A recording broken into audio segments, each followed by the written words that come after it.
Hello everyone, we coming straight from Bondi Beach in Australia. My guest today is a firefighter, Bondi Rescue lifeguards and founder, director of Live Learn Survive, Maxi.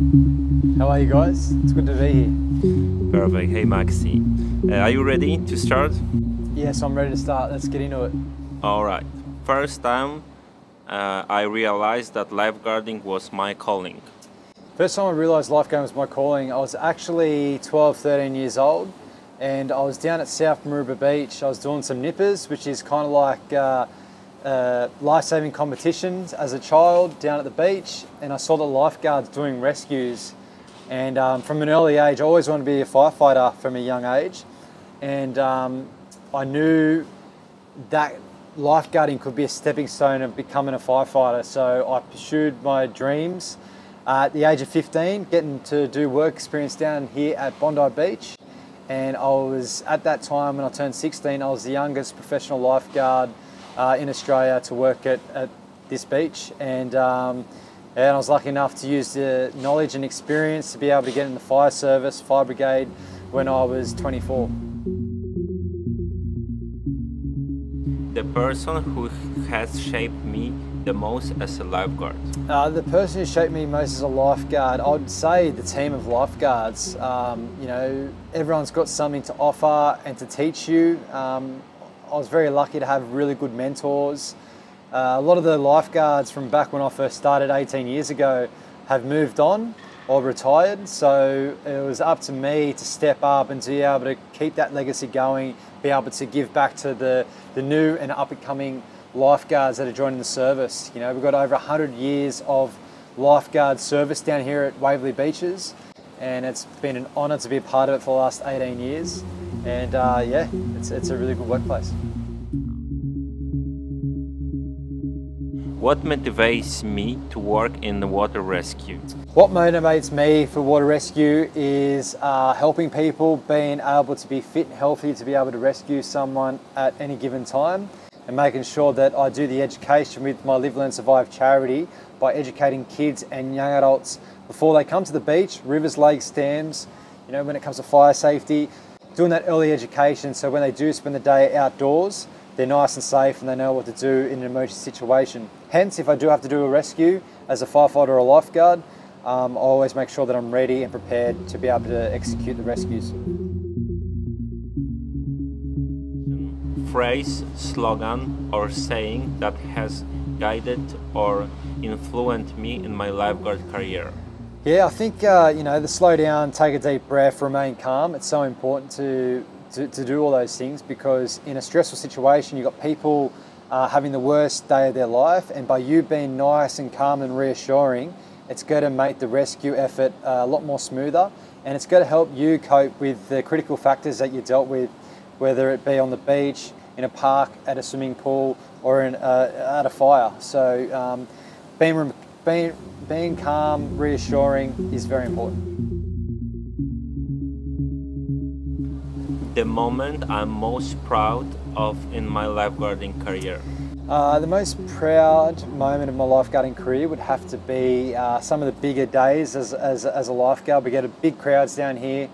You know, bringing someone back to life is pretty special, pretty amazing. So I've been fortunate enough to be a part of a number of successful resuscitations, which, being a firefighter and being in that realm, it's quite uncommon to get many successful resuscitations out on the road or out in suburban land.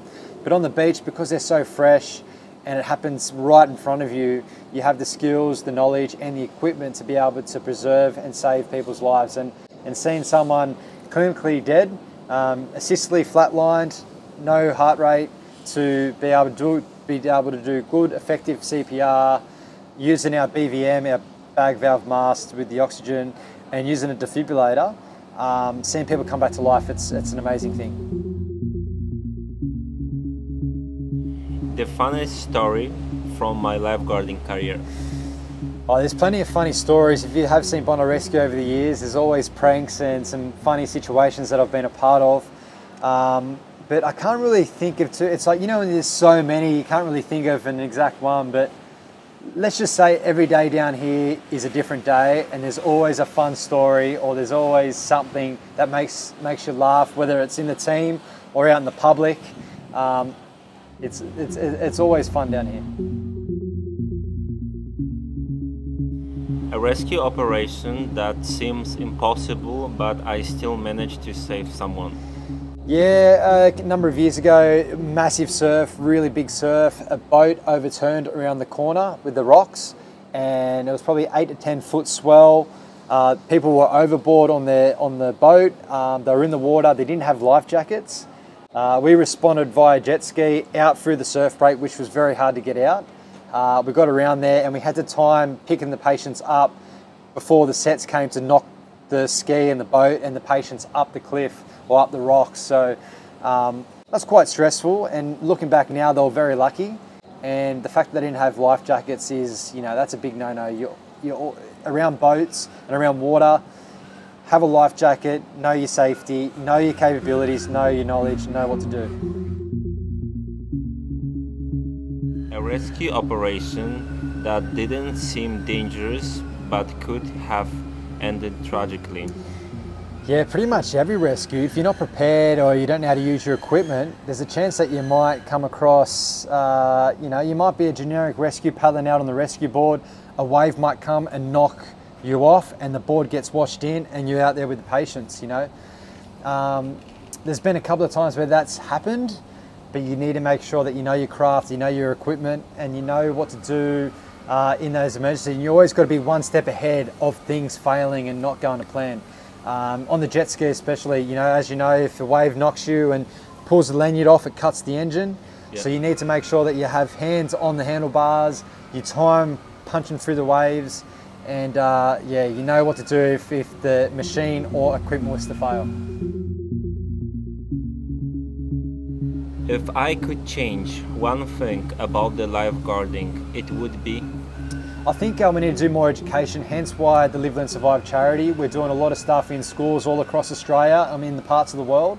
I think education at the grassroots level with children, it's things that they can learn and grow with, and as they get older they become little superheroes as themselves and be able to look after themselves and help others. And that's our mission within Live Learn Survive charity, by giving back, teaching and educating so they can survive their worst day.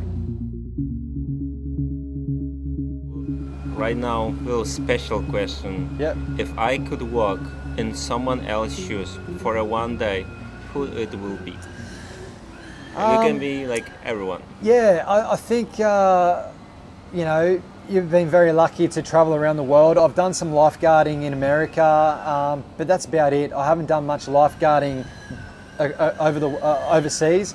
So I reckon it'll be pretty cool to be able to be a travelled lifeguard. It'll be a bit hard now. I have a family and I'm based in Sydney and as a firefighter, but I think it'd be cool to be able to work in different services across the world and pick all the good things and be able to bring it back and be able to give back to your local community as you get older and teach them and do the right thing. There's one more question about lifeguarding. How has the Bondi Rescue series impact to your work? It help you guys or it make more problems? Yeah, a good question. How does Bondi Rescue impact us? Basically a lot of good, because it showcases what we do as lifeguards and it gives people some training material as lifeguards to what to do, what not to do. You know, there's things that we've done in the past that different practices are taught different parts of the world. So people can learn from resuscitations, from first aids, from lifeguarding, from education. Probably the least thing is sometimes the cameras could get in the way, but in hindsight, the camera crew are pretty good. They get out of the way, especially in those real serious situations. So there's not many bad things about it. I think there's a lot more pro by the education, showcasing what lifeguards do, not just here at Bondi, but across the world. And it inspires people. You know, I've known people that watch the show that gives them inspiration to be better lifeguards, to be able to travel, to come to Australia and do some lifeguarding. So there's a lot of good things from it, and I've been very fortunate to be such a big part of my life for so long. But it helped me, you know, branch into the firefighting and also Live Learn Survive, the educating and doing that. So you know, you never know where lifeguarding could take you, and Bondi Rescue. Maxi, that's all of my question. Would you like to add something? No, just if you ever find yourself in Sydney, come say hello down here at Bondi. It's a good part of the world. Yeah, I hope you enjoyed this little interview, give you an insight about lifeguarding and what we do. But yeah, you can follow more of our story by visiting Live Learn Survive on YouTube, Facebook, Instagram, and yeah, you can follow me on Lifeguard Maxi on Insta. All right, perfect. Thank you so much. Take care. My guest was firefighter, Bondi Rescue lifeguard, and founder and director Live Learn Survive, Maxi. Thank you, sir. Thank you.